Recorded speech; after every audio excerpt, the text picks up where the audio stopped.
Hoy vamos a ver este circuito doblador de voltaje de corriente directa a corriente directa.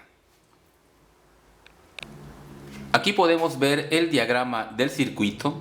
Nosotros vamos a colocar un voltaje V aquí a la entrada y obtendremos a la salida un voltaje 2V, o sea el doble del voltaje de la entrada, menos las pérdidas que existen en los diodos y transistores, que equivalen a aproximadamente 2 volts.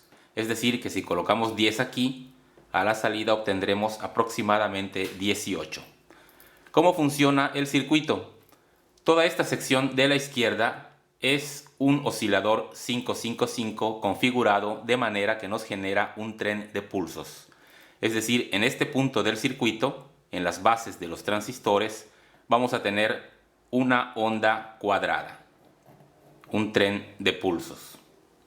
Muy bien, cuando la onda está en su parte baja, bajo voltaje, este transistor, que es NPN, no conduce, mientras que el PNP sí está en modo de conducción. Entonces, el voltaje que viene por aquí pasa a través del capacitor hacia tierra y se carga. Entonces este capacitor va a quedar cargado al voltaje de la fuente, menos la pérdida en el diodo. Muy bien, ahora venimos a esta parte del tren de pulsos donde tenemos el voltaje alto, con lo cual el transistor PNP deja de conducir y el NPN entra en modo de conducción.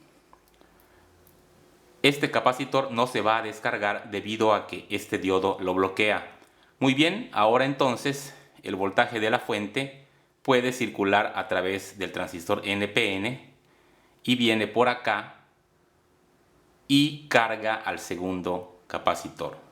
Pero observemos que estos dos capacitores quedan en serie, de modo que el voltaje de la fuente se suma al voltaje que ya tenía este capacitor, que se cargó en el paso anterior.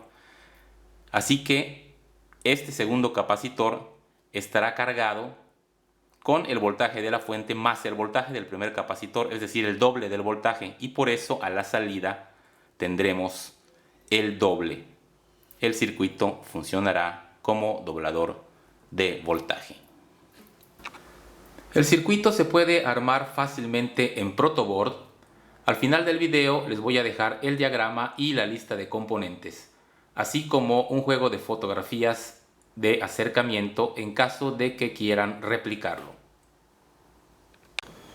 Vamos a probar el circuito alimentándolo con esta fuente variable para observar el voltaje de entrada y el de salida que está midiendo el multímetro.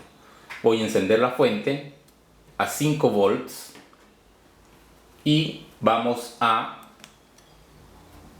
aquí está, tenemos 5 volts de entrada y un poco más de 8 volts a la salida. Tenemos una pérdida de casi 2 volts y esta pérdida se produce en el circuito entre los diodos, los transistores y el oscilador 555.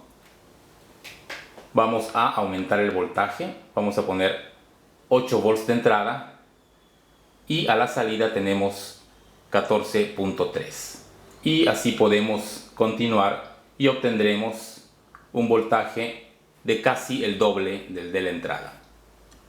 Ponemos 15 volts y obtenemos 28. Ahora vamos a probar el circuito usando este ensamble que tomé de una lámpara de LEDs. Vamos a ver que si lo conectamos directamente a la batería de 9 volts, no enciende porque el voltaje no es suficiente para encender los LEDs. Ahora vamos a probarlo, pero utilizando nuestro doblador de voltaje, y veamos si logramos hacerlo encender. Vamos a conectar la batería y ahí podemos ver cómo enciende el arreglo de LEDs.